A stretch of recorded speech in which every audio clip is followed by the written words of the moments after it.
Pemirsa, sederhana dalam sunnah jauh lebih baik daripada bersungguh-sungguh terhadap amalan-amalan yang menyalahi sunnah.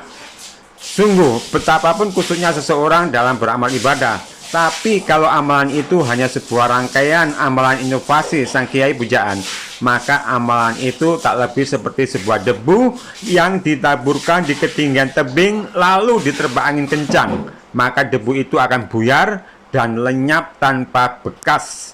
Akhirnya amalan-amalan yang khusyuk itu sangat sia-sia. Dan dalam kaitannya dengan ini, Allah Azza wa Jalla berfirman, "Qul in kuntum tuhibbunallaha fattabi'uni yuhibbukumullahu wa yaghfir lakum dzunubakum." Katakanlah, jika kalian benar-benar mencintai Allah, maka ikutilah aku, niscaya Allah akan mencintai kalian dan mengampuni dosa kalian.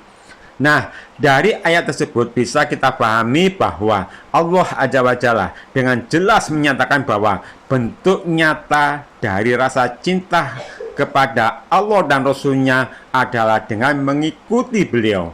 Mengikuti bagaimana beliau dalam berkehidupan sosial, bagaimana beliau dalam berbangsa, dan bagaimana beliau dalam beramal ibadah.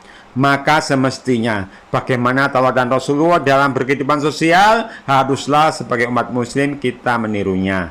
Bagaimana teladan Rasulullah dalam berbangsa, maka haruslah kita yang sebagai umat muslim mengikuti beliau.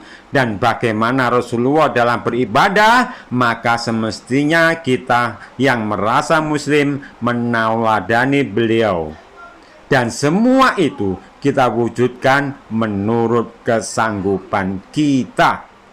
Namun sayangnya, di antara manusia yang telah membaca, memahami, lalu meyakini apa yang tertulis pada teks firman, tapi kenyataannya hanya segolongan kecil umat yang mengamalkan pesan yang terkandung dari surat firman itu. Kenyataannya kebanyakan dari umat ini enggan mengamalkan apa-apa yang telah diteladankan Rasulullah kecuali hanya sebagian. Dan yang sebagian itu malah diperbanyak dengan tambahan-tambahan yang banyak dari hasil inovasi ibadah mereka. Kenyataannya mereka enggan mengamalkan sabda Rasulullah kecuali hanya sebagian.